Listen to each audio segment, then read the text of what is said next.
All right, welcome back. So in this video, we're going to talk about JavaScript syntax. So first, let's go to htdocs on our desktop. Let's double click on Learn Basic JavaScript. Right click, do New, Folder, type in 03, and we're going to do syntax. There we go. Okay, I'm going to close that out. Let's go to Sublime. I'm going to close out the previous files. I'm going to right click on 03 syntax, do new file. We're going to do index.html, and then I'm going to hit Control N and do main.js, just like the previous videos. So in the index.html file, I just want you to type in HTML tab, and then at the bottom, we're going to do a script tag, src, and main.js. And then close that. And then here I want you to do console.log 5 plus 5, whoops, and then we'll close that. I'll save it. Let's right click on the index.html file, inspect, make sure it's working. There it is. Okay, good. And the reason why I did that is to make sure that the files are connected. So close that, close this out, and now we're going to be coding inside of here. So the first thing that I want to show you, I'm going to tell you first about what JavaScript syntax is.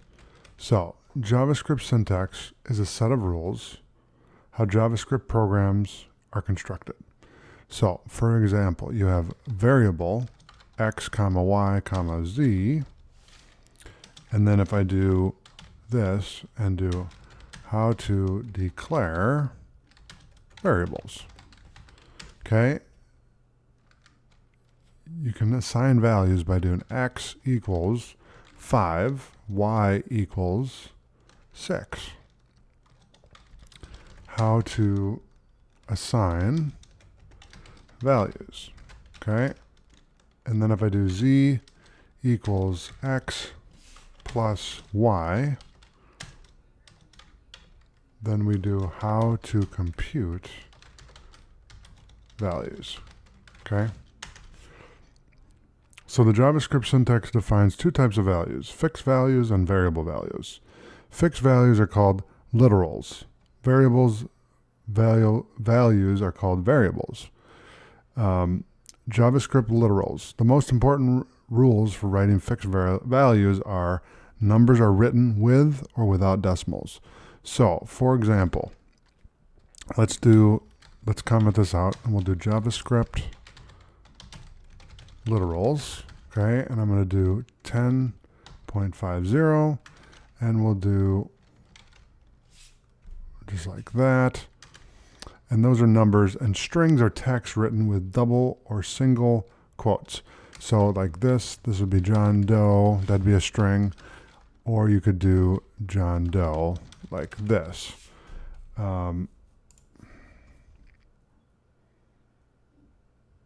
So obviously this is not writing out JavaScript, but I just want to show you the syntax so that when we talk about this more, when we cover strings, more appropriately when we cover numbers and strings in the advanced course, I'm not going to offer it in this course, but in the advanced course when I talk about this stuff, you want to have an idea of what these are, okay? Next up, we have JavaScript variables. And so for this one, let's comment this out, and we'll do JavaScript variables. So in a programming language, variables are used to store data values. JavaScript uses var, V-A-R, keyword to declare variables. An equal sign is used to assign values to variables. In this example, or in my example, I should say, x is defined as a variable. So I'll do variable var x, and then I can do x equals 6, okay? So now let's go to the index.html and open this in the browser and inspect, and we should see a whole bunch of stuff here.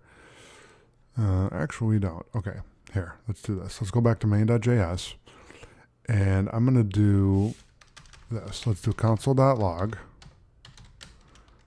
var x let's do x equals 6. Okay, now if I open that in the browser, so let's open it from the index.html, and I inspect and go to the console, it's going to be 6. Now if I type in x and hit return, it's going to be 6. Because what we did here is x equals 6. Okay, so the next thing we're going to talk about is JavaScript operators. So JavaScript uses arithmetic operators, plus, minus, times, divide, to compute values. So for an example for that, and we'll close this, we're going to do JavaScript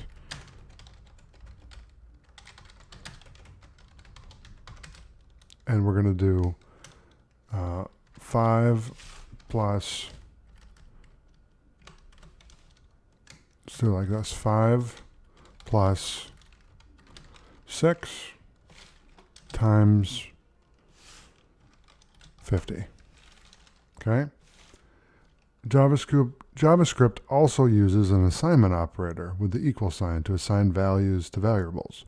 So just like what we did up here, x equals 6, we're going to do var x comma z, and then we'll do x equals 10 and z equals 100.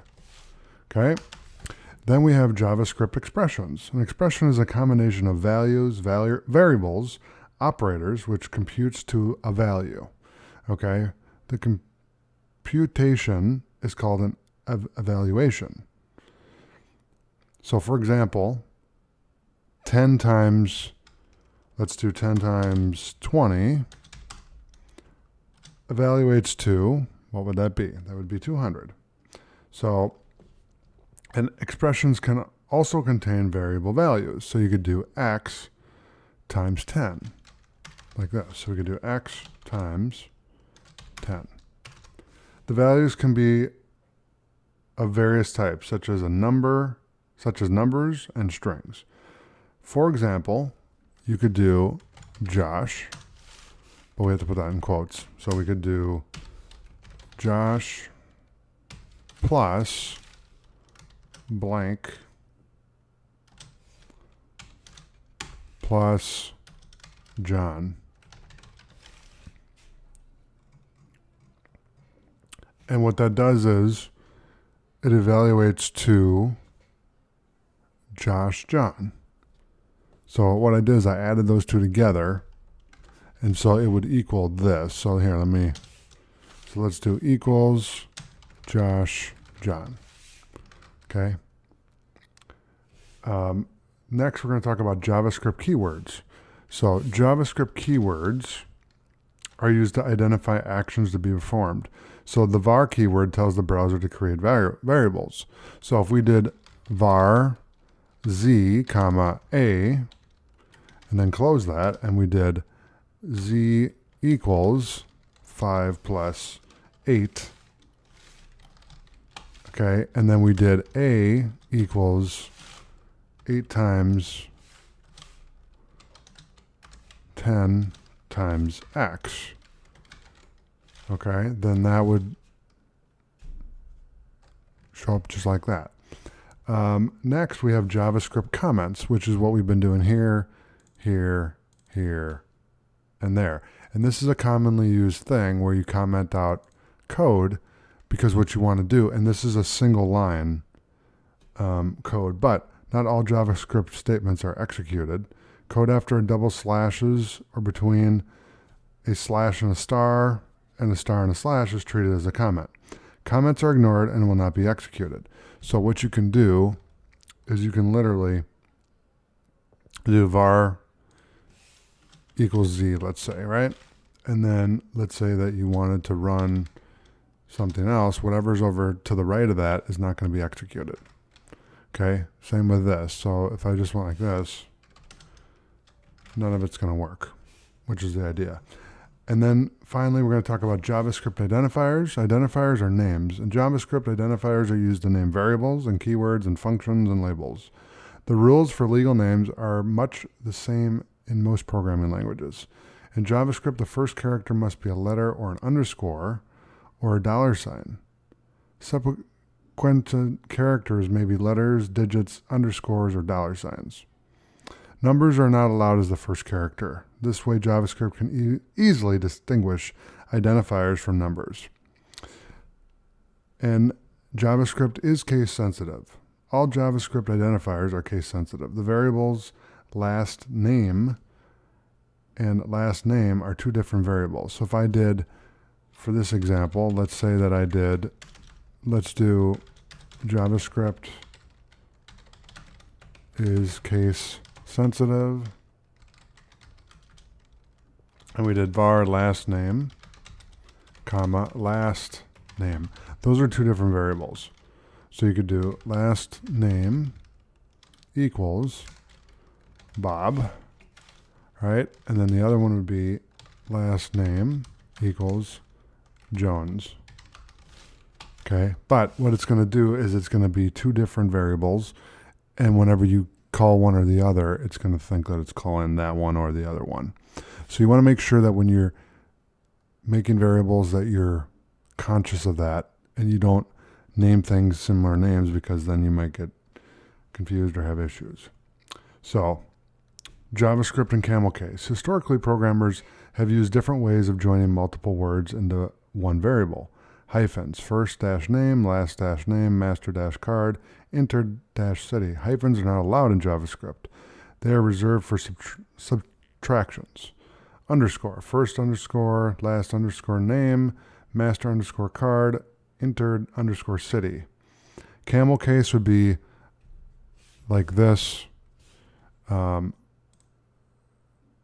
first letter of each name is capitalized. You can also do lower camel case. So it would just be the first name. So like this, we could do first, and then name, and the second name is capitalized. The first one is not. JavaScript programmers tend to use camel case that starts with lowercase letter, first name, last name, MasterCard, etc.